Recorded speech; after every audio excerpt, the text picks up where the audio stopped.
Salaar part 1 cease fire एक historical full of action thriller movie है जो 2023 में रिलीज हुई थी। प्रभास यानी कि देवा और वर्धा यानी कि पृथ्वीराज चौहान दोनों लीड रोल में नजर आते हैं। ये कहानी है वर्धा और देवा, दो दोस्तों की। देवा इतना पागल है कि वर्धा के लिए खून की होली खेल सकता है और अपने आप को नस्तो नाबूद भी कर सकता है। बचपन में वर्धा की नथुनी निकालकर बेइज्जत करते हैं और एक राक्षस जैसे लंबे इंसान को हराने के लिए कहते हैं, जिस पर देवा बिना कुछ सोच समझकर दानव जैसे इंसान से टक्कर ले लेता है और बिजली के झटके खाकर उस दानव को गिराकर परास्त कर देता है।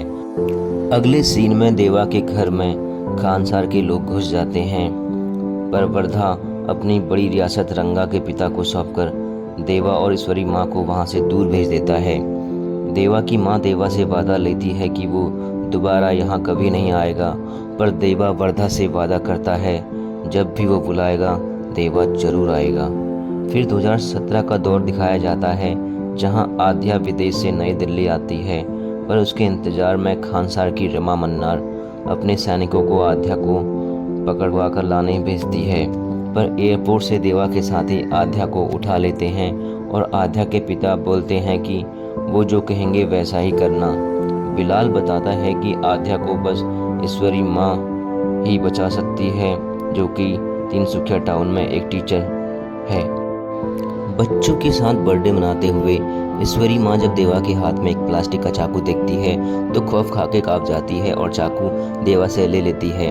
आध्या का पता चलने पर वहाँ गुंडे पहुंचकर आध्या को अपने साथ ले जाते हैं, पर ईश्वरी माँ देवा को कहती है कि अभी तक मैंने ही उसे रोका था, पर अभी आध्या को बचाओ, चाहे गिराओ या कुछ भी करो।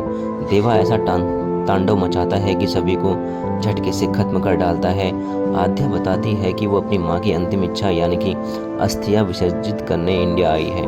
ईश्वरी माँ देवा को लेकर चली जाती है, पर पंडित को आध्या को पकड़कर लाने का संदेश मिलता है। आध्या और बिलाल को पकड़कर ले जाता है, जहां बिलाल ट्रक में वो सील देखता है और आध्या को मजबूती से ट्रक को पकड़ने को कहता है। देवा अकेले ही सभी को धो डालता है, जहां बड़े बड़े मशीन गन का इस्तेमाल भी दिखाया जाता है, पर जो भी सील को रोकता है वो दुश्मन बन जाता है, क्योंकि यह सील खानसार की है और इसे कोई नहीं रोक सकता। ये सील किसी और ने नहीं बल्कि देवा की ही बनाई सील है, पर जब देवा वर्धा का दुश्मन बन चुका है, क्योंकि सील को रोकने वाला नियमों के हिसाब से बहुत बड़ा दुश्मन है। सन 1985 में राजा मन्नार सौर्यांगा ट्राइब को पूरा खत्म कर देता है और अपने बेटे वर्धा को खानसार का राजा दिखना चाहता है, जिसके लिए वो रंगा को अपनी सीट देने के लिए बोलता है, क्योंकि रंगा के पिता को वर्धा ने अपना बड़ा क्षेत्र सौंपा था। खानसार में सभी रुद्रा मन्नार भारवा रंगा की नज़र राजा की गद्दी पर है।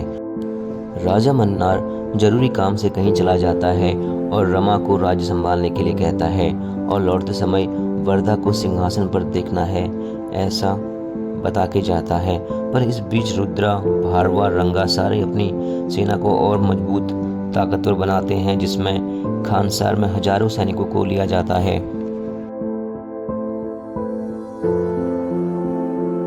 विष्णु खानसार में बहुत लड़कियों के साथ दुष्कर्म करता है और जुर्म ढाता है। वर्धा को भी डर डर कर बेइज्जत होकर रहना पड़ता है।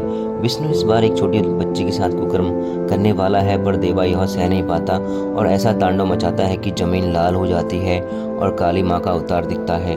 विष्णु को भी खत्म कर डालता है। वर्धा और वेदा को कैद कर लिया जाता है। दरबार में विष्णु के पिता वेदा को न मारकर वर्धा की ओर बढ़ता है, पर वेदा गिड़गिड़ाता है कि मुझे मार डालो, पर वो एक नहीं सुनते। फिर वेदा दरबार में ही गला काटकर उड़ा देता है। रमा मन्नार सीज फायर का आदेश देती है, पर रुद्रा मन्नार सीज फायर तोड़ने के लिए वोट करता है। 9 दिन बाद इस पर फैसला लेना है। वेदा वर्धा को बताता है कि वो तैयार है, बस तुझे आखिरी कदम उठाना है। वोटिंग के आखिरी दिन राजा मन्नार अपनी वोटिंग करके दोनों पलड़े बराबर कर देता है, पर वर्धा सीज फायर के खिलाफ वोट करता है और सीज फायर खत्म कर दिया जाता है। रंगा ने ऐसे वहशी दरिंदे पाले होते हैं जो खून का लाल रंग देखकर नोच नोच कर खा जाते हैं, पर वर्धा और देवा दोनों उन सभी खूंखार जानवरों को बहुत ही बेदर्दी से मारकर खत्म कर देते हैं। कुछ सौर्यांग अभी भी बचे हैं और सारे के सारे सिंहासन के लिए लड़ने को तैयार है। सभी सिंहासन के लिए राजमन्नार के खिलाफ एकजुट हो जाते हैं और षड्यंत्र रचने लगते हैं। सिंहासन का असली दावेदार देवा होता है क्योंकि वह एक सौर्यांग था, पर देवा इस बात से बिल्कुल अनजान होता है। पार्ट 2 का बहुत ही बेसब्री से इंतज़ार है। मैंने तो मूवी को बहुत एंजॉय किया आपकी तरह। तो जल्द से प्रभास पृथ्वीराज के फैन चैनल को सब्सक्राइब और वीडियो को शेयर कर दें। जल्द मिलता हूँ एक नई मूवी अपडेट के साथ। Till then tata bye bye. Thanks for watching South Filmy अड्डा।